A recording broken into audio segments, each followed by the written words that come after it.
Will you do the honors? I will do the honors. Thank you. It is June 7th, 2018. I'm Micah Sargent, and right now we are going to talk about WWDC, Who to Thunk, and we're also going to talk about these awesome new betas because this is the iMore Show. Joining me this week is the one and only, the true and steadfast, the ever available and ever awesome Lori Gill. Lori, you are back from having your boots on the ground, kicking butt and taking names. How are you? I'm doing pretty good, a little bit tired. WWDC week is pretty exhausting, so I'm feeling a little tired, but I'm ready to go. Oh, well, that's good. That's good. Well, tell me a little bit about your experience this year. What are some like the fun things that you did as opposed to the, sitting and writing and getting everything up for the site? What's some of the fun stuff you got to do? Well, I got to go to the Layers opening night meet and greet, which is really great. I met so many nice people there.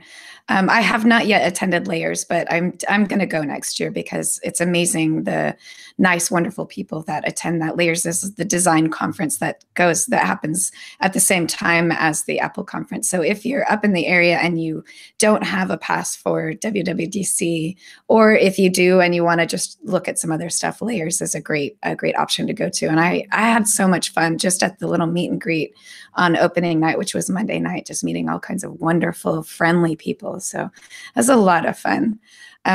We also tried to squeeze into the Beer to Bash, which we did have tickets for, but it was packed. The house was Really? packed. We got there, we left after the Layers party, and I think we got there about 9:15 or something like that. And there was a long line outside, and there's a bunch of people crammed into the terrazzo area out front. And we Uh, decided not to, which is crazy. This is my first time not going to Beard Bash. But at that point, I think Serenity and I were just exhausted. And Renee hadn't even been out. He was actually back at the hotel working. So he didn't even attend any of the parties. oh wow. Well, And yeah, I then don't blame you not wanting to be like, it was, trying to stay it was active. a long day of lots of, talking and chatting. And at that point, Serena and I were both just a little just done, done Yeah. for the day. So, but the next day we got to go to the talk show live with John Gruber. And that was a lot of fun. It's always a fun little thing. He's a really good podcast host and always has some pretty funny things to say. So it was really great to go to that. Went out to dinner afterward, and then so I was only there Monday night and Tuesday night. I had to come home last night for a thing that I had to do in town. So I am home now and not attending WWDC anymore. Though Serenity and Renee are both there, which is why they're not on the podcast right now. They're actually probably doing their own podcast for Vector right now Whew. at WWDC in Apple's special podcast room. I know they had a Ah, second date neat. available, so I think they took up that offer and are doing that one too. So Very cool. Yeah. Well, we are sharing podcast energies from across the podcast landscape. That's good. yes. Well, awesome. I'm glad that you got to do some things that weren't just sort of Last uh, year was like that because of the product launches that they announced right. at WWDC last year. It was just a cluster F. It was awful. It was just exhausting. So this year was definitely a little smoother, not so overwhelming and not so stressful. It was really nice. This year was much, much better. So Yeah, I think we were sort of prepared for, especially once like all of us sort of hold our breath at the beginning, and then Tim Cook took the stage and said, "This is all about software," and we all just sort of went, "Okay, we can do this. We can do yeah. this." Fantastic. Well, I'm glad that you got to do that. I'm glad that everything's going well for Renee and Serenity as well. But we should talk about WWDC proper. As I just mentioned, it was a software event, and they stuck to that. There was no one more thing. There wasn't anything like that. We got new things coming to iOS, new things coming to macOS, new things coming to tvOS, sort of, and new things coming to watchOS. And across the sort of landscape, one of the big themes I think was performance and stability for sure. Yes. So I, of course, downloaded the betas. Yes. And I did not download the beta on any of my daily drivers. I know there are some people, maybe some people in this room right now who Who downloaded iOS knows? on their daily driver, which to me is insane. But it seems to be running really well. So when it comes to performance, I can speak to the Mac's performance pretty specifically. If you've ever experienced trying to open the App Store on your Mac, it hangs and it lags and it takes forever. And then the homepage finally loads. When you open the Mac App Store on macOS Mojave, it's just almost instantaneous. To me, that's a huge example of how much the performance has improved when you launch the built-in apps. They are so fast. It's amazing. I'm so happy with that. Yeah, that's awesome. Because that's sort of an ongoing joke, I think, among people who really do use Mac OS and pop open those different platforms and or that app especially and try to load. Yeah, it takes forever, and it's sort of just a known thing that we've come to accept. So the Yeah. fact that it's loading much faster is fantastic. And frankly, I, you know, I remember 2 years ago it would have been so iOS 10. Serenity had installed iOS 10 on the phone that she had, and we were both there at WWDC, and I was like, okay, fine, I'm gonna do this, and I did it, and it was awful. It was such a bad idea. It was a horrible idea. I have no idea why I did it. But I got impatient, and so I did my backups and everything this time, and I was like, I'm going to install it and just play around with it for a little bit, and if I want to switch back, then I will. But the betas across these different things, I have yet to install tvOS, but it doesn't make much of a change anyway. But the betas across the rest of it have been incredibly stable for beta ones. I've never seen beta ones that were this stable. Now, I'm saying that does not mean like you should definitely rush out and get this, especially with watchOS. There's no undo button for watchOS, friends. Right now, you can't, unless it's changed before this podcast recording, you can't download the developer beta of watchOS 5. They pulled it. There was Ah, some issues and they pulled it. So at the moment, you can't even get watchOS 5 beta, except for the few people who maybe tried to and bricked their watches. I don't know. interesting. Yeah, so there's that. But yeah, just to say ahead of time, don't download a developer beta on your main drive, on your main devices. That being said, Micah, why don't you talk a little bit about iOS 12 on your iPhone 10, which has some very, very special features that aren't available on any of the other iPhones. Yes, that is correct. I was one of the people, by the way, who has watchOS 5 running on their Apple Watch, and mine's working just fine. That's So great. yeah, I So I didn't don't know know what it about was. that. They pulled it later that same day. So I don't know why some of them worked and some of them didn't. So that's great that you Interesting. have it. Yeah, that's terrifying. Oh, I could have bricked my phone or my watch. And then I would have had to send it in. That's the thing for people out there wondering why I was saying definitely don't get it for watchOS. If it bricks your device, you have to send it in because there's no way of connecting with the watch outside of its pairing between the watch and the iPhone. So And when you say send it in, if you live near an Apple store, can you just go into an Apple store and have them do it, or do you literally have to mail it if I somewhere? remember correctly, if you take it to an Apple store, then they have to send it somewhere else. Okay. Yeah, because it requires all these special ports and stuff, and unless that's been updated and they have those ports and stuff available at local Apple stores, it ended up being a support thing where you got to ship it away.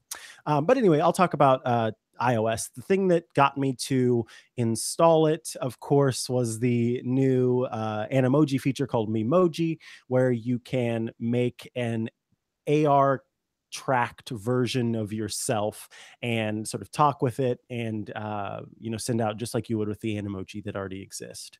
Um, I again, it's iOS 12 has been very stable for being a beta one, and I think that speaks to the fact that Apple is like focusing on performance. In fact, so much so that if you go to the preview page on their site, the first thing that's mentioned is performance. They made sure that this would run on older devices and run well on older devices. And it's really sort of going against the weird and sort of incorrect belief out there and narrative out there that Apple has this planned obsolescence for older devices, and whenever you run iOS, later versions of iOS on them, they run slower over time. There is some truth to that in the fact that performance of newer features are going to work better on newer devices because that's just how things work. But Apple has really taken a lot of work to make sure that even on a phone on a phone as old as the iPhone 5S, you get 70% faster this and 50% faster that, and 2 times faster this and that and the other. Running on the newest device, the iPhone 10, it works swimmingly. And Memoji is fun. I want to give Apple props. They have done a lot of customization that I think is really nice, especially in terms of color for any accessory. You can change it between brighter and darker versions of those. There are many different accessories, many different options, lots of different types of facial hair and things like that. One place where I would like to see an improvement, well, two places I would like to see an improvement. One of them would be on face shape. They have different chins, but they don't have different face shapes. And the critique, because I sent my Memoji to a friend of mine, and I was like, I'm really sad because I can't find one that looks like me, or I can't make one that looks like me. And he's like, the face is way too wide. Your face is not that wide. And so I'd love to see face shape be more options available for that. And then the other thing I would say is hair. I've now seen 4 different people talk about, and I mean, that's not very many people, but still 4 different people with 4 different types of hair comment on the fact that there wasn't a hair type that was quite available to them. That said, I have to give Apple props, particularly for hair types for women of color.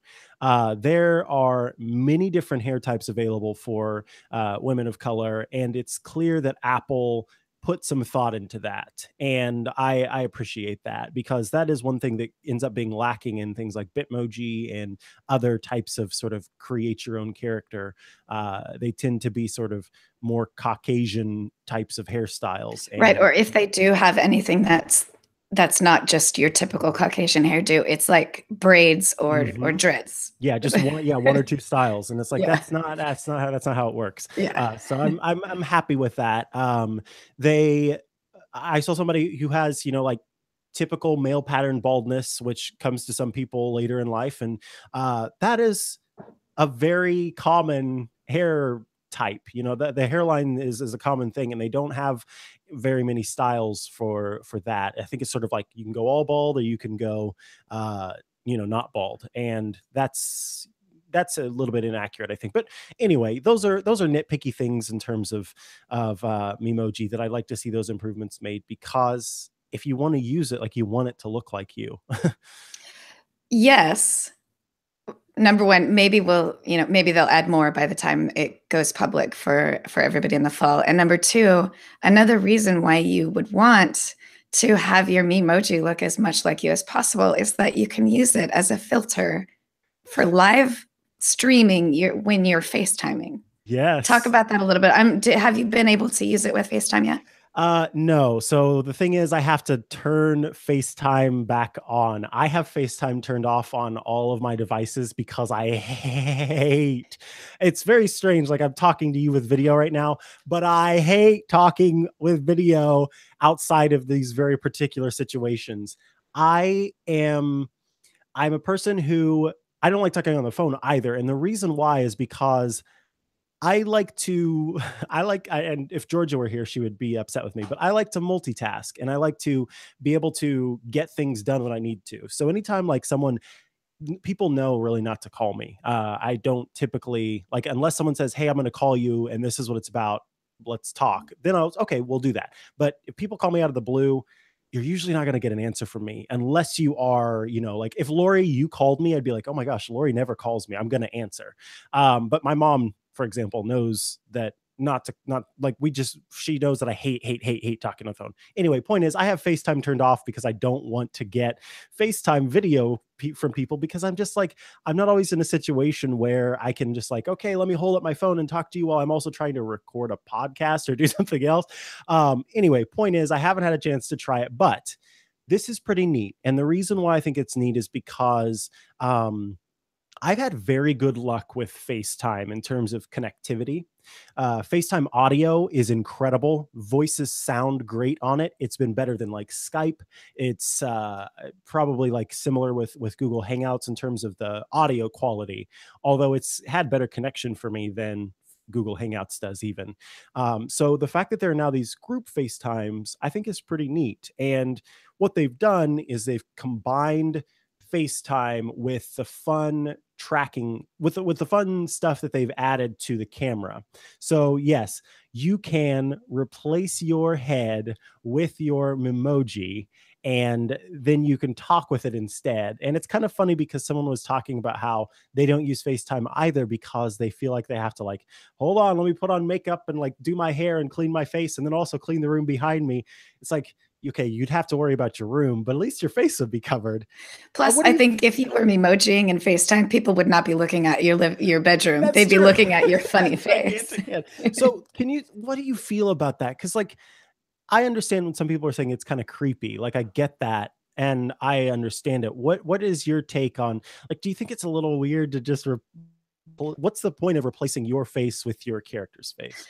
The first thing that comes to mind is my nephew. When I FaceTime with him, or actually, usually we'll do a Google Hangout. He likes that. And Oh, you that's can sweet. put like those little animated filters over your face. He will stop me and make me do that, make me put those little stickers on my face while we're chatting with each other. He doesn't even want to talk to me. He just wants to see me do something funny with my face. Oh, So I think Memoji is going to be super fun for families who are distant from each other to like have a little fun with the kids. You can, put on your little cartoon face as you're saying goodnight to your son while you're on your business trip or something like that. I think that is really cool and really fun. And it's going to make, especially families, use FaceTime a little more often. Outside of that, it's definitely sorry, I almost said Bitmoji. The way again. Animoji is on iPhone 10.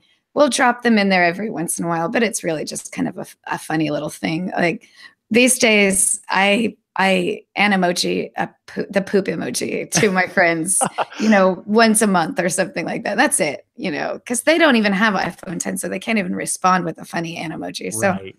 Yeah, it's that's not I feel bad sometimes using those. I'm like, I feel like it's not fair that I have access to them. And it's like they can't communicate with me in the same way that I'm communicating with them. And that yeah. feels like it's a little off. Right. Another thing I think that's kind of cool about doing so when you use Animoji on iPhone 10, you have to record what you're going to say and then send it. So, there's a little sort of pre-planned kind of communication going on. But for using Memoji with FaceTime, you'll be able to use Animoji with FaceTime too, not just the Memoji, right? The animal faces Yeah, too. yeah, yeah, Yeah. yeah, yeah. So Animoji and Memoji with FaceTime, you don't have to prepare what you're going to say. So, if you think about the process when you're using Animoji on iPhone 10, you think about what you're going to say, you pick your character, you hit the record button, you say something, you didn't like it, you erase it, you do it a second time, and then you send it. But if you're just doing it live, there's no sort of pre-planning and you're just kind of communicating. So there's probably something kind of nice about that. Maybe so you don't have to plan things out ahead of time. Again, you have to be somebody who uses FaceTime to Right. even be interested in doing that at all. But I FaceTime with my mom. That's literally almost exclusively how we communicate because we live far from each other, and I love my mom, so I always want to see her face. So even if I'm working, I just set my iPhone or I'll use my Mac and just FaceTime with her even while I'm working, just so that we can have a little more sort of intimate conversation with each other. And I look forward to that time when I have Memoji and I FaceTime with her and she doesn't know that I did it. She'll just be like, what is that? That's kind of fun. Yeah, that's sweet. Yeah. Well, let's Speaking see. of, speaking of FaceTime, Uh-huh. uh, you mentioned group FaceTime with iOS 12. So let's talk a little Yes. bit about that. The big thing there is that you can, this is like my nightmare. You can FaceTime with video and audio with up to 32 people at once. So the way that it's an interesting sort of design. They've got these tiles that are sort of overlaid, and the person who's speaking, their tile gets larger, and the other ones sort of shrink down, and then you can, have that conversation. It changes as the new person is speaking, and the sizes will change.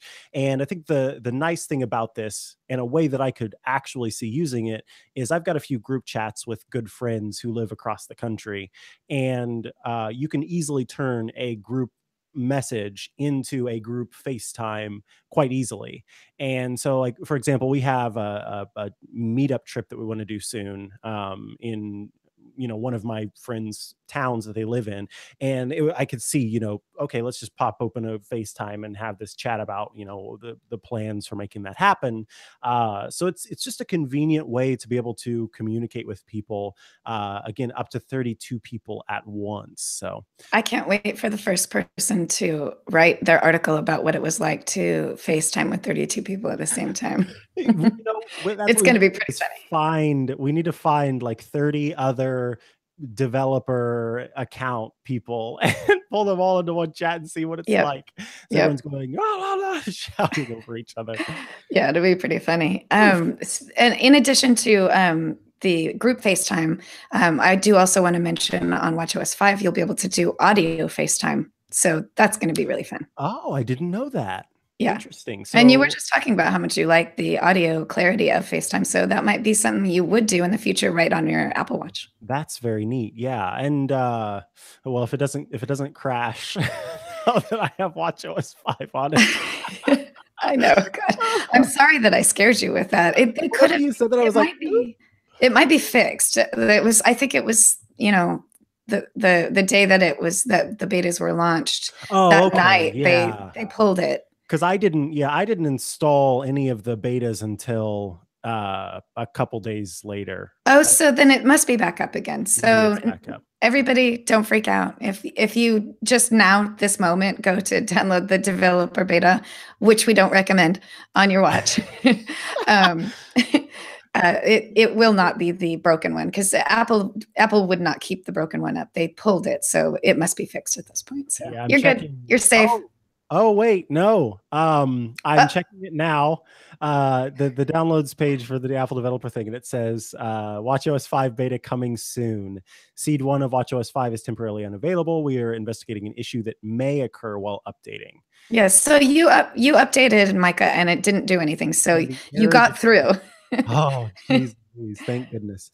Yeah. So yeah, who knows? It could have been with a specific series of watch. It could have been depending on if you were upgrading from the 4.1 beta to 5, which I was, versus upgrading from 4 to 5. Like there are many different reasons why mine could have worked and others didn't.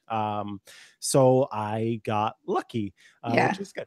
So, since we're talking about WatchOS 5, and since you also have it on your Mhm. watch right now, on your Apple Watch right now, go through some of the new features that are coming with WatchOS 5. Yeah, so I'm a little bit biased against all of the fun new activity and workout stuff, only in the sense that like I don't know much about it.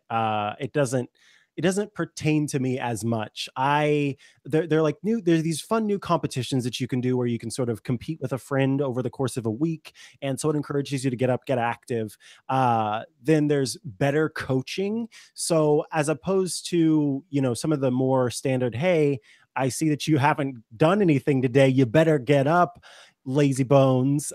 This has some more sort of like, hey, by the way, you are ahead of that person that you challenged. And if you go it out, all today, you're going to completely beat them.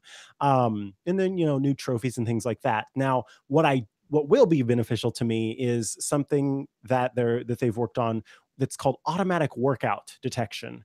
And so not only does it sense whenever you're starting a workout, but it also will sense well, it will remind you whenever you're ending your workout. So it sort of was like, okay, hey, you want to do a workout because it looks like you're working out right now based on your heart rate and maybe your GPS movement and all these different things combined. And it's like, oh yeah, I forgot to hit start that workout. And then a lot of times people, they remember to start their workout, but they forget to stop it. And so they like get in their car and they go to the next thing, and then they look later and it's like, oh no, I'm done. I've been done working out for 75 hours. So then it will just sort of give you a little tap on your wrist, like, hey, you wanna stop that workout now? So that's nice. Also, there are new workouts including yoga and hiking, and boy howdy do I love hiking. Like that's my favorite activity just in general, and so I'm excited that now I can track that kind of a workout. Yeah, so what um will be great about that is you'll just go on a hike because that's what you like to do, right? yeah, And then while you're on your hike, your watch will go, it looks like you're on a hike. Do you want to do a workout? And you'll actually get sort of your, get the your credit for that. achievements and awards for doing a workout that it wasn't a workout for you. You were just going to go on a hike. So that's great. Exactly. Yeah, Yeah. it's nice to sort of get the 1-2 punch there.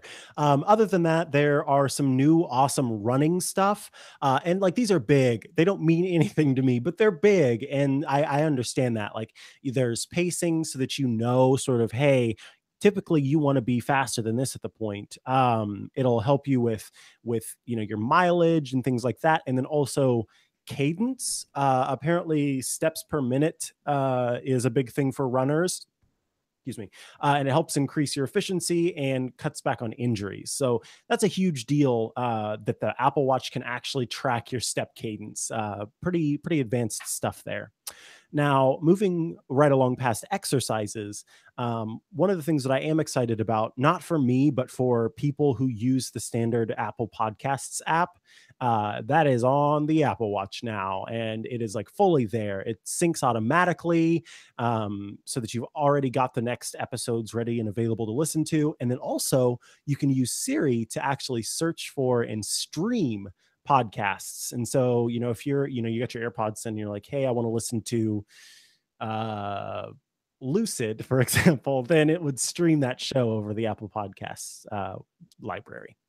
Yeah, which is I do use the built-in podcast app sometimes, and that's really nice to have that feature. So, if I'm not mistaken, did they? And maybe I got my information wrong. It's yesterday or Monday was a whirlwind, so I'm sure that I got some information wrong. Are they bringing support for third-party podcast apps?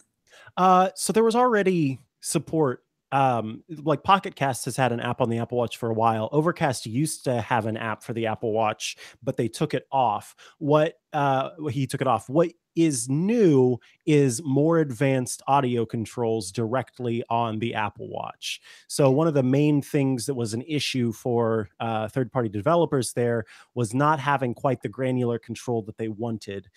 So essentially, it's just improvements to WatchOS that makes it easier for third-party developers to make their apps good on the Apple Watch. Okay, that makes sense. Then we've got Um, oh, go ahead. oh no, go ahead. I was going to say we got a fun new feature, walkie-talkie.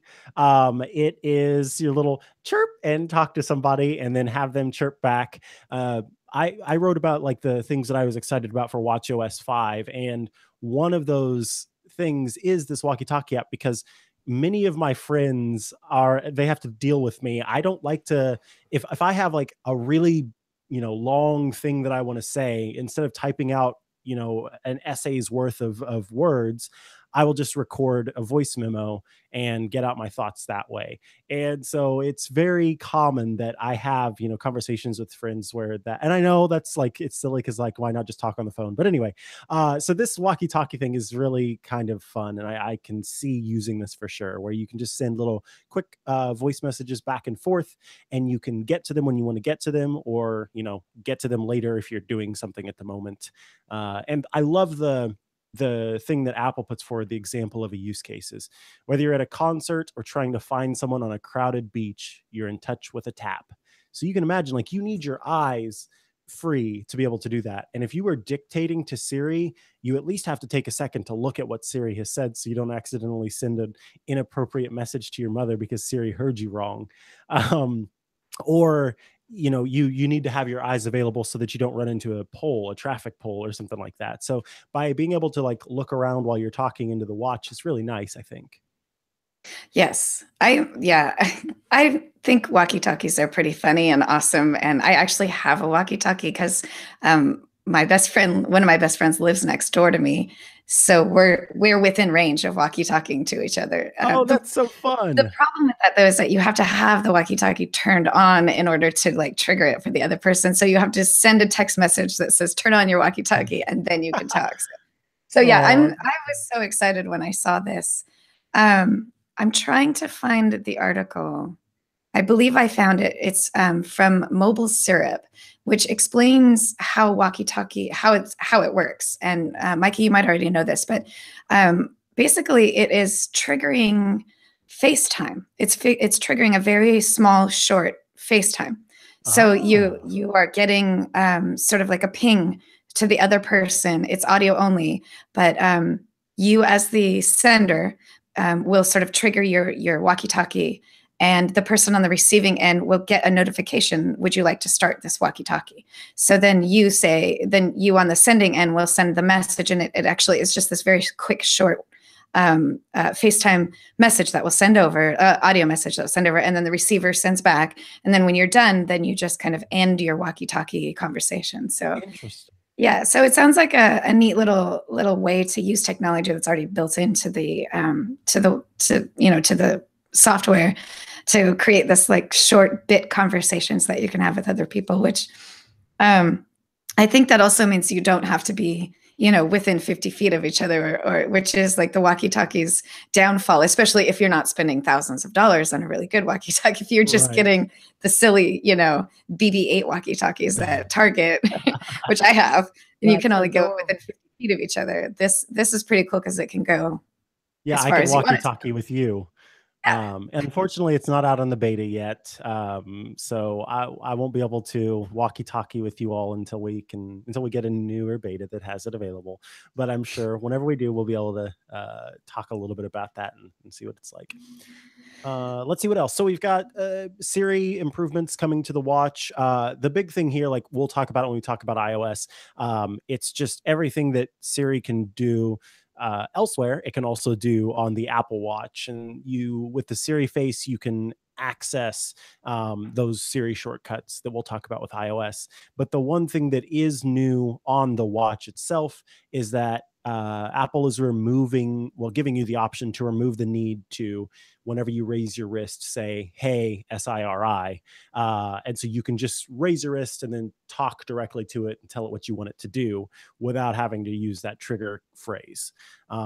So I think that's interesting, although some people have mentioned that they already get Siri activating on the Apple Watch anyway and too often. And so this is just one step toward more false positives for them. So who knows? We'll see how that works out. Right now, it's a setting that I can turn on, but I haven't been able to get it to work whenever I raise my wrist. So we'll see how that So at the works. moment, it's you just aren't even able to do it. Yeah, and who knows if it's just me? Who knows if that's why they pulled it? Who knows? I have no idea. But yeah, beta. Yeah. I'm totally okay with the fact that when I raise my wrist and say, I want to turn on the lights, it's like, I'm not listening to you. I don't even she's know. Why are you she's got her shouting? headphones on. Yeah, Siri's like, what is someone trying to talk to me? I'm not listening. I love it. I love it. I want to think that inside of my watch, that's what's going on. Notifications are getting better on the Apple Watch as well, so they're grouped together, and you can like this is silly to me, but you can tap a link and actually see like a tiny little Apple Watch optimized web page. So if somebody sends you a link and you don't have your phone out, this is nice. It's just that like I don't know what an Apple Watch optimized web page is going to look like. It's going to be very tiny and the text might be all over the place. Who knows? So we'll see how that shakes out in the end. But I do kind of like the idea of like, now I'm not just looking at a link. I can actually see what's behind the link. And it just is one more reason to not have to pull my phone out of my pocket or what have you.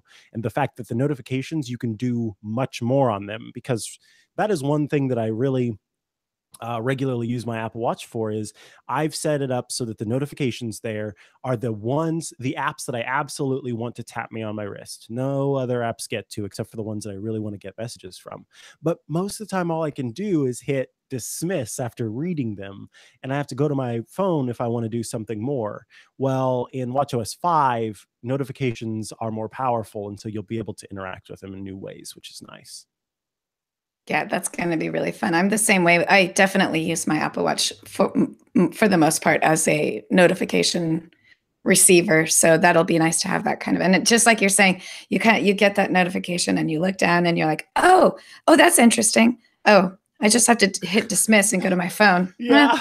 Exactly. Like maybe I'm not going to do that right now. And then you Yeah. forget about it. And then last but not least, they announced this really cool program. And I wrote that I was excited about this. And I'm going to explain why. But they announced this really cool program where student ID cards at some major campuses like Duke, the University of Oklahoma, University of Alabama, and a few other places, you can have your student ID card right in your wallet for Apple Watch and iOS. And then you can use your Apple Watch and tap to get into the building, to buy stuff, to pay for laundry.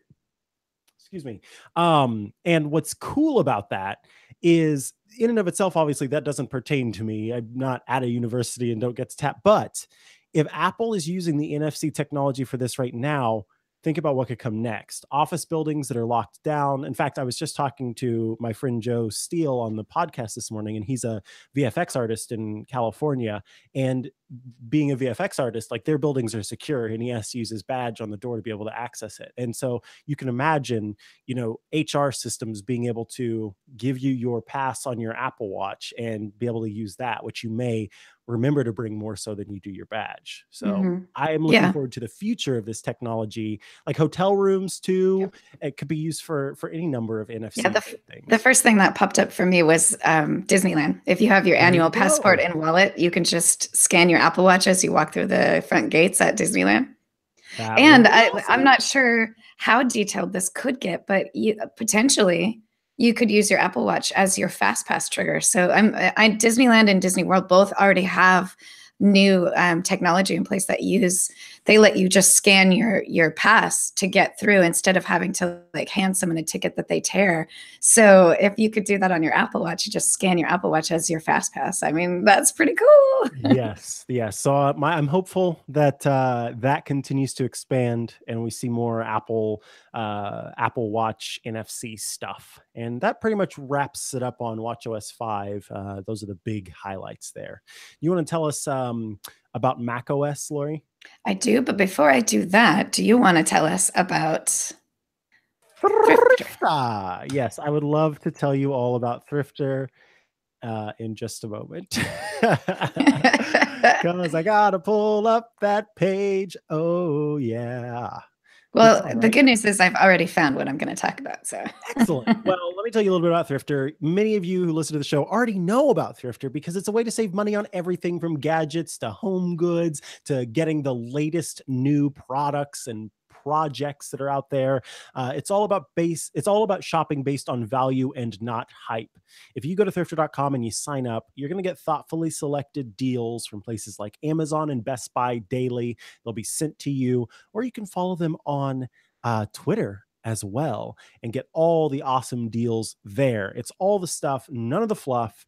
And let's see what stuff Lori has for us today. okay, this is such a good deal that by the time this podcast goes live, I'm not sure it's even going to be available anymore because it's incredible. You can Awesome. get Sphero's R2Q5. That's the black droid that looks like R2D2, but it's black and gold. You can get it for $50 at Best Buy. Now, it's a $200 droid, and you can get it for $50 at Best Buy right now. I can't, the only thing I can think of is that they overstocked and nobody wants that droid because that deal is just mind blowing. That's not just a 50% off deal or even a, special buy one, get one half off. It's that I don't know, what's the percentage of that? That's like 25, it's like 75% off or something like that. That's bonkers. Yeah, it's bonkers. It's bananas. So go to Thrifter right now if you're listening to this podcast and see if it's still available, because it might be. I don't know. It's a pretty incredible deal. Excellent. So yes, again, that's Thrifter. It's a way to save money on everything from gadgets to home goods. You're shopping based on value and not hype. Thanks so much to Thrifter for sponsoring this episode of the iMore Show. Go sign up or go to @ThrifterDaily on Twitter for all that stuff and none of that fluff. Now, Lori, you want to tell us a little bit about macOS Mojave? Yes. Okay. So macOS Mojave's biggest feature that people are talking about the most, of course, is the dark mode. We finally get dark mode after all this time. And this is not just the menu bar and the dock. This is full system-wide dark mode.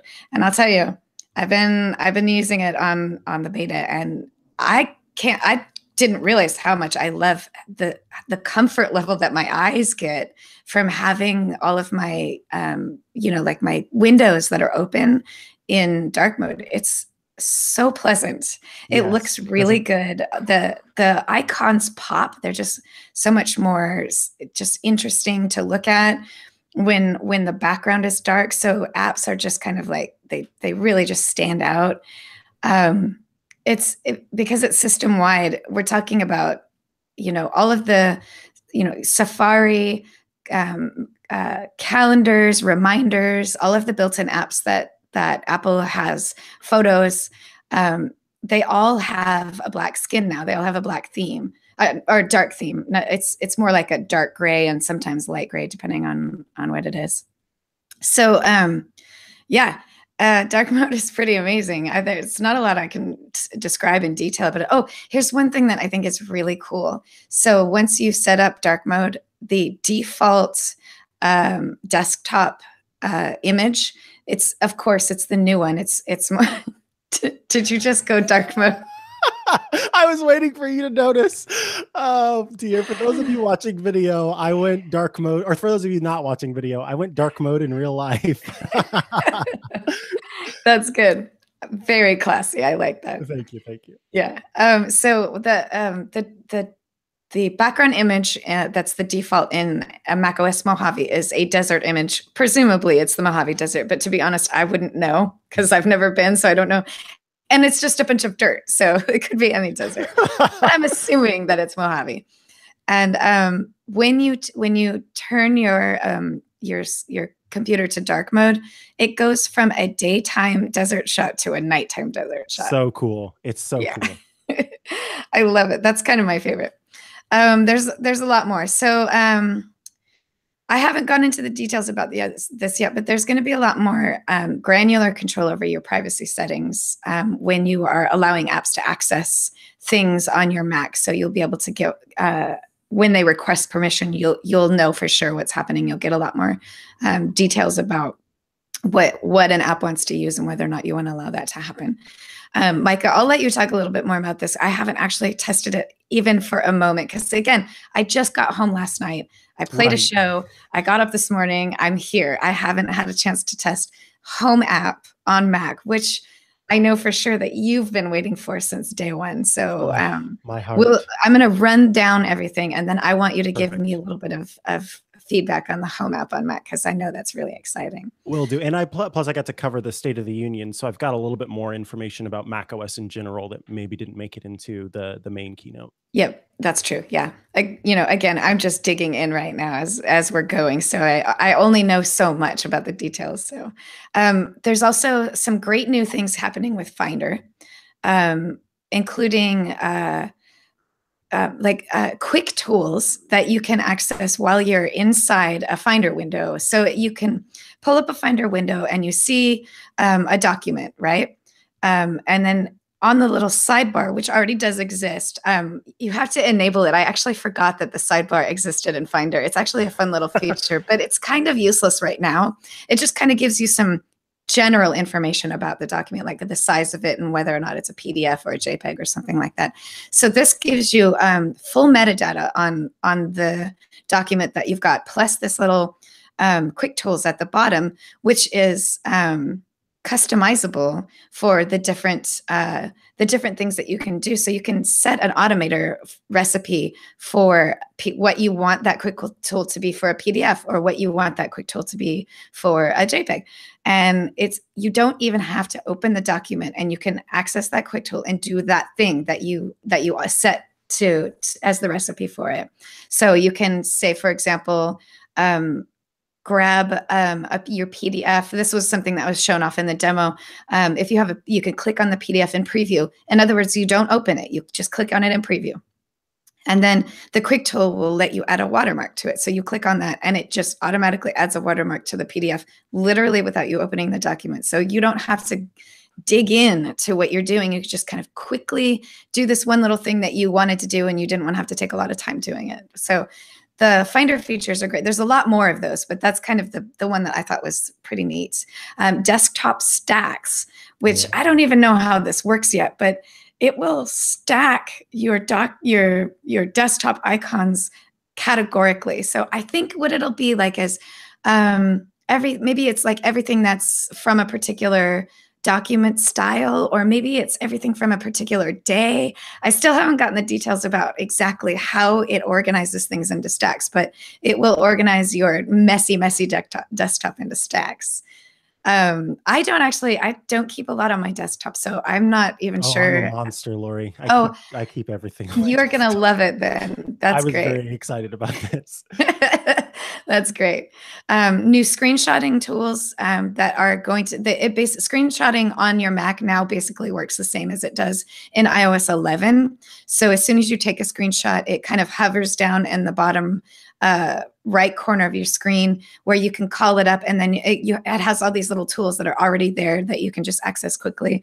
But another really super cool thing is that you can screen record using screenshot tools. You don't have to open QuickTime and do all the sort of, triple extras to get to it. You just hit your Command Shift 3 to get to your screenshot tools, and you get a little heads up display in the area saying, do you want to screenshot your whole screen or just a portion of the screen? Do you want to record your whole screen or record just a portion of your screen? And then you just, access it, record it, done. Just like a screenshot, super fast, super easy. Nice. So that's really cool. Let's see what else we got. Continuity camera, which this is so cool too. Yeah, right. So if let's say you're working in a like a Photoshop document on your Mac, and you need to add a picture, you can take a picture on your phone of yourself or of something around here, and it will, because of continuity camera, it will allow you, it'll give you the option, do you want to add this to your Mac? And not only will it go to your Mac, it will go directly into the program. So it'll go exactly where you want it to go, just right away. It's not even handoff. It's like handoff extreme. So handoff extreme. Yeah. So that's super cool. And then four new apps are being ported from iOS to macOS. And I'm specifically calling it ported because this is the thing that there was all these murmurings about whether or not Apple was going to merge iOS and macOS, which we got that funny big no, it's not being merged. But what Apple is doing is they're working on a way to allow you to port your iOS apps to Mac. So developers who don't have the extra money, the extra means to create separate apps for Mac, they don't have to succumb to the web app problem. They can actually just port what they have to Mac, and there'll be some little tweaks in the coding that will make it make sense on Mac, but it'll be the same thing. Not a stretched out version of it either. It'll be like an actual app that you use on your Mac that is just kind of tweaked a little to make sense on Mac. And Apple currently is doing a sneak peek, is what they're calling it, which is phase 1 of this rollout. And 4 iOS apps are built-in apps are coming to macOS and Mojave, and that's the News app, the Stocks app, the Voice Memo app, and the Home app, which is something that we're also going to talk about. So this is literally all the same features and all the same way of accessing everything that you normally would do on your iPhone or iPad. It's just now on the Mac. So that's really cool. And the last little big thing is that Apple File System is now going to support Fusion Drive, which I know a lot of Mac users that have Fusion Drives are going to be really happy to be able to finally use that. So Absolutely. Let's dig in a little deeper. Micah, start with the Home app and tell me a little bit more about that. Yeah, so let me talk a little bit about Mojave, or not Mojave, but Marzipan in general, which is the name for the sort of merging. Which is actually, like, to be clear, that's still a code name. They are not calling it Marzipan. At the Talk Show Live, they were very clear. Like they were actually just calling it Sneak Peek. So we can continue to call it let me try that again. We can continue to call it Marzipan, but it is just a code name. It's not an Apple official name. Yes.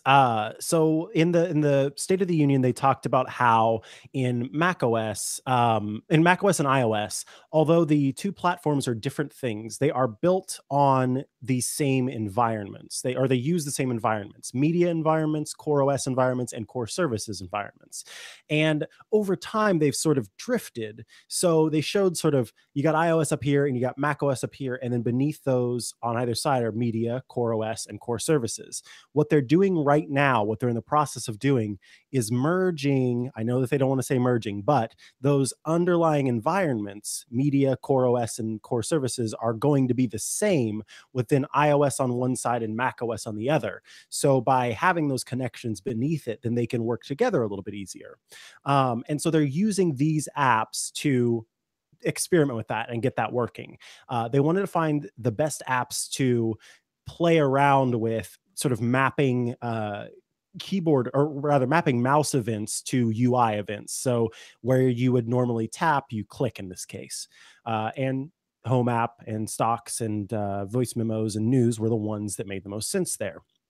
I said that, I've been on plenty of podcasts leading up to WWDC where everybody sort of says their wishes for what they want at WWDC. And I held that I was going to ask for technically two things that I needed to have happen. And that was having the Home app on macOS and having Siri on the Mac be able to control my HomeKit enabled accessories. And the reason I said I just wanted to say that one thing was because the logic obviously is, if you only ask for one thing, then you're more likely to get it than if you ask for 55 different things. Well, lo and behold, my theory worked, because we have the Home app finally on the Mac, and we have Siri being able to control HomeKit enabled accessories on the Mac. I am a writer. I work at my desk all day. I may not, well, I usually do have my phone nearby, but then I have to like Face ID unlock it and then go in and swipe and do all this, because I don't really like to use Siri all that much for controlling my HomeKit enabled accessories. So now I have an app right there on my Mac that I can click. Oh, I can move my mouse around and click and be able to, I move my stuff around all the time to different rooms, and it takes a while to organize these things and rename them and change the way that rooms are set up whenever you're having to tap and swipe and hold and long press and all that kind of stuff. So that is why I'm so excited about Home coming to the Mac, because it means I can actually do all of those things that I like to do very quickly and very easily. So I'm pumped about this. I have had a chance to use it. Right now, of course, it's a beta. It runs slow. It tends to be a little less responsive than it is on iOS and everything else, but it's there, folks. It's there, and I'm so excited about it. And of course, whenever it becomes a real deal thing, it'll be even better, I'm sure. So yeah, I mean, I am glad that Marzipan, or this sneak peek has led to getting whatever it took. I still have the Home app on macOS, and I'm very thrilled about it. I think it's great. I'm so glad they finally did that. I love the idea that you can use Siri on the Mac to trigger your HomeKit stuff too. That's going to be pretty cool. I love that idea. I mean, because I can't wait to set up my Home app on my Mac. I will probably do that immediately after we're done here. So yes. And here's the thing, like, our brains are not made to, like, the things that we use the most, the things that we trust the most, the things that we sort of interact with the most are things where we can expect, like our brains are built to appreciate expectations, and or rather, what am I trying to say, not expectations, but the when things stay the same or they do what we expect them to do, I guess is what I'm trying to say. And so if I have to think, oh, because I'm using the Mac, it means that I can't ask Siri blank, then I'm less likely to use Siri everywhere because I have to do that extra thought. I should just be able to use this tool and know that it's going to do the same thing across all these different platforms, because that is how you get someone sort of steadfast and strong and interested in a technology and continuing to use it. And if you hit somebody up with the disappointment based on like what their expectation is, you either make them feel stupid because they're going, why can't I get this to work? Or you make them feel frustrated. This doesn't work and it should. And both of those things, frustration or feeling stupid, are very, very bad for our brain. Like, we do not like those things. We try to avoid those things. And so then people just end up avoiding Siri altogether, when it could be this very great tool across the whole, kit and caboodle. And so I'm glad that Siri is finally getting to be the same across all the platforms, because it means that I'm more likely to use it, which, like I said, I don't do that right now. Like, I really don't use Siri all that much to control stuff. Because I am a little bit of a control freak and like to make those adjustments individually. So I'm happy that yeah, that's coming to the Mac as well. Yeah. Was there anything other? Did you want to talk about? Was it Stacks? Did you know a Oh little yeah, bit more from stacks. that? Yeah. So basically, it's a little bit, and there is one other thing that I want to talk about there, or in macOS. But yeah, stacks is just a nice way to organize files on the Mac. If you are like me, and like when I don't just keep everything on the desktop. It's like the projects that I'm working on at the moment. So if I'm writing a story and I've got screenshots for the story and I'm putting them together, all that stuff I do from the desktop. And then later in the week, I take all the stuff on the desktop and move it to the different places that it needs to go. What Stacks allows you to do is sort of better organize things according to the different documents that you have. And so if you use tags, which I've not done with macOS, but this might give me a reason to, it's going to arrange the files on your desktop by date. It can also use those tags to help you create like project stacks. And then also you can go through your stacks according to like documents. These are the documents that are on my desktop, the images that are on my desktop, the presentations that are on my desktop. So it's just a nice way of organizing what otherwise would just be a huge tile of images and videos and photos and things like that, to help you organize things. And this is the other thing that I want to talk about. You were talking about the stuff in Finder and the quick actions. These quick actions are awesome for nerds, and I'm so pumped about it because you can make your own quick actions using Automator, using AppleScript, and things like that. So I could, in theory, create, all I'd have to do is like go to my desktop where I've done a screenshot, or I've taken a photo, and I know that it needs to be 2048 by 1536 for our site. And I want to make sure that it's in JPEG format instead of PNG format, or PNG, depending on how you pronounce it. And I need it to be cropped in a certain way, and I need this, that, and the other. I could set all of that up, and then from my desktop can just like quick look that and hit the button that says like iMore Hero or whatever, and it does all those things. And this is how I described it this morning when I was talking about it on with Joe. This is a very iOS way of looking at file management.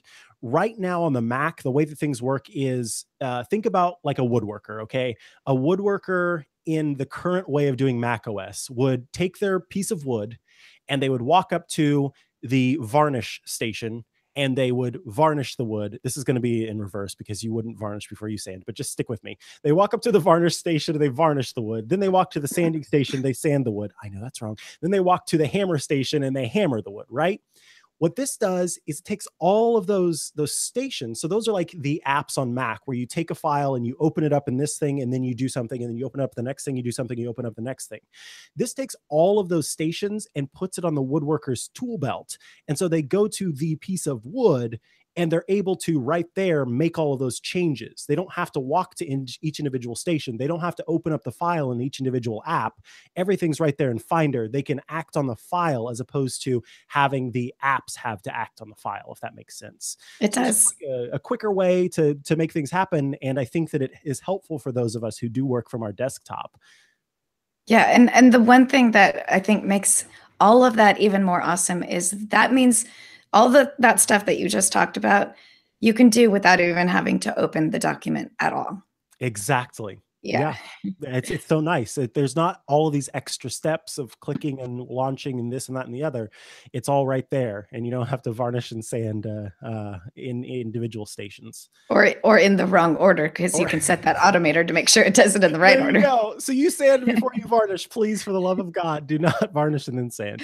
Uh, all right, yeah, and I just want to double down really quickly on the gatekeeper changes, on the privacy changes and the security changes, along with the enhanced tracking prevention that goes across the whole suite. It's iOS, it's Mac OS, it's all of them. There are more security things put in place where you know right now, like when you add an iOS app and you launch it, it's like, can I use your camera, can I use this, can I use that? Well, those protections already existed to a certain extent on the Mac with apps, but now it's starting to put behind users giving permission. I'm looking through my notes here from the State of the Union. Also, Safari data, time machine backups, things like that. So you've got location, microphone, camera, contacts, photos, calendars, reminders, Safari data, time machine backups, and so much more are going to require user consent, because there are very few apps that actually need access to my Safari data or my time machine backups. And so now we get to say, no, you don't need that, and I'm not giving it to you. Or yes, I do need that, and I will give it to you. So very, very nifty changes there in Gatekeeper that make macOS all the more secure. Yes, definitely. All right, so we're almost out of time, but we didn't talk about the biggest thing that I'm sure that most people are excited about, which is iOS 12. Yes, I know. How did we how did we save that? We're saving the best for last, and now we Yes. just have to run through it really Yes. fast. What do we want to? I mean, we talked about. Did we talk about Memoji or anything? I don't remember We now. did. We talked Okay, about good. Memoji. We actually talked about quite a few things, but let's do just a quick. And well, actually, since there's so many things in iOS 12, maybe let's talk about our favorite things There we coming go. to iOS 12. Hold on, I got to turn off dark mode now that we're out of Oh the. yeah, we're not in dark mode anymore. There we go. We're back to normal. Yeah, Okay. so let me see. My favorite thing that came to iOS is absolutely hands down, and I'm sorry if it's yours as well, is Siri shortcuts and Siri suggestions. This is to compare it to something else. Amazon's Echo has this thing called routines, and with a routine, you can set up a key phrase. So maybe mine is like, "Hey Alexa, good morning," and when I say that, it turns on the lights in my master bedroom. It then says, "Good morning, Micah," or anything else that I want to say. It then plays, and I'm making this up on the fly, but and then it plays Aha's "Take on Me" so that I can like get out of bed, and get running, and it can. Oh Shake the yeah. walls. Take on me. And then it also like tells me the weather. And if I wanted it to, it could tell me the news. These are all individual things that I get to set up inside of this routine, all triggered by one key phrase. This is exactly how Siri shortcuts works. If you've ever used workflow, you're going to be familiar with Siri shortcuts because that's essentially what it is. It's a workflow that's triggered by a Siri phrase. And so I could say, "Good morning" to Siri. And when I do that, then it's going to do some HomeKit stuff. It's going to open up my the example they gave on stage was like the NPR app or something like that. My God, don't wake up to the NPR app. I would fall back asleep immediately. There's relaxing, calming voices. Yeah. Yeah, that's a good night playlist. Hello and welcome back to NPR. It is time for you to go to bed. Don't wake up. So yeah, I don't recommend that necessarily, but I love this. This is making my like all of this stuff that I've invested in over time, be it the HomeKit stuff, or be it, you know, the playlists that I've made, or be it the different apps that I use and the workflows that I used. Now it's all working with Siri, and it's working in a way that makes Siri so much better. Because what's so bad about Siri for me right now is if I want to control like a bunch of different lights in a very particular way, I would have to say individually, like, hey, blah blah, turn on this the hue go that's on the right, then turn on the hue go that's on the left, and then turn, you know what I mean? And each of those would have to be individual things. Now I could trigger this all by one thing, and then also like start playing music on my home pod or something like that. And another great thing about the shortcuts in Siri for me, in my mind when I think about it, you can use a special trigger word. So I always have an issue with, sorry, one moment. Okay. I always have an issue when I'm trying to use Siri in my home, like calling Siri from my HomePod, for example, to do something around the house, play a particular album, or play, turn on a light. So I actually have my lights in my living rooms named after myself and my significant other, just so that I can separate them. The other day, I tried to ask Siri to turn on Craig, and it started playing a song from Apple Music. So it will never be confused if I use a very specific trigger sentence, which to me is like one of the best things that you can do, because how many times does Siri not understand you or mistakes what you're asking for and does something entirely different? So with a trigger phrase, Siri is not going to accidentally start playing music when you meant to lock your front door or something like Yes, that. So reducing confusion is really good. yes, And yeah. like, yeah, it's one of those things where like, even if it's just the one thing that always frustrates you, that all like Siri always lets you down with this, if you can tie it behind a Siri shortcut, then again, that's more reason to use Siri, because you know that it's going to work. Yes, exactly. So what's yours? Well, shortcuts in Siri is actually definitely would have been my top, but because we already talked about it, I'm actually very excited about the screen time dashboard that we're getting. I know there's a lot of kind of it's complicated, Apple and Google did the same thing. These device makers and these software developers are telling you how great their software is and how you should use it all the time, and then they kind of go, oh, you shouldn't use your phone all that much, which neither of them are openly saying. But I love being able to see how much activity I'm spending on my devices. It's not even necessarily to make me walk away from my device. It's just good to see it. It's interesting to see it. It's pretty granular too. It goes into the apps that you've used, the times of day that you've used them, like when you're most active with using your devices, um, how many times you've picked up your phone, how often you get notifications, and which notifications you're getting the most of. Oh So you can my, kind of that's a lot of information. yeah, you can kind of like develop your own kind of way of having your device culture, but with this information you can kind of sort of decide, well, okay, so I'm getting dozens of notifications a day from this one particular app, so maybe I'll stop using those notifications, because something else I notice is that every time I get a notification from that app, I'm going and using my phone. So I just shut off all those notifications. I won't be so inclined to pick up my phone unnecessarily. So there's these sort of things that it will help us kind of make these well-informed decisions on how we want to continue to use our devices.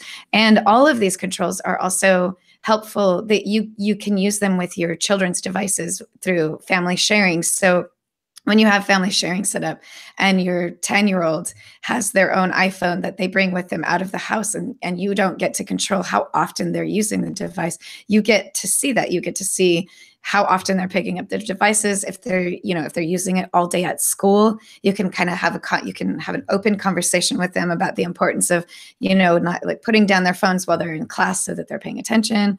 And you can remotely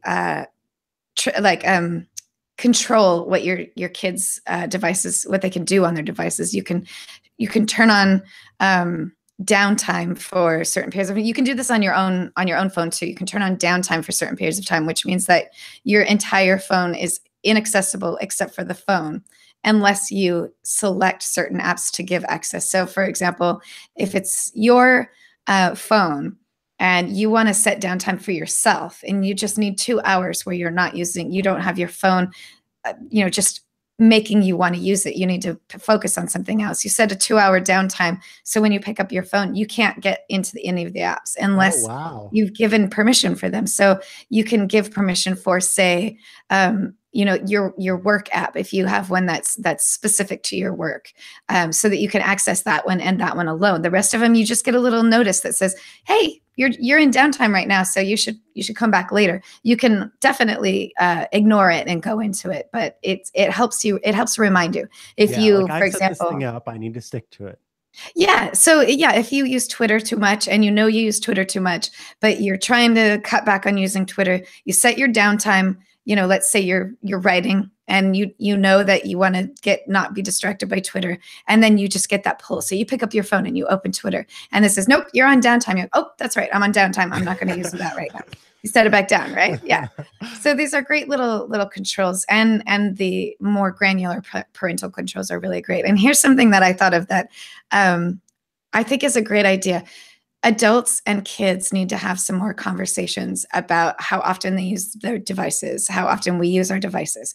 You can't tell your kid, get off your phone when you're staring at your phone all day. They're learning from their parents. So together, if we both are looking at our screen time dashboards, we can have friendly Oh, competitions with our kids, and we can say, okay, who's going to be the one to pick up their phone less often today?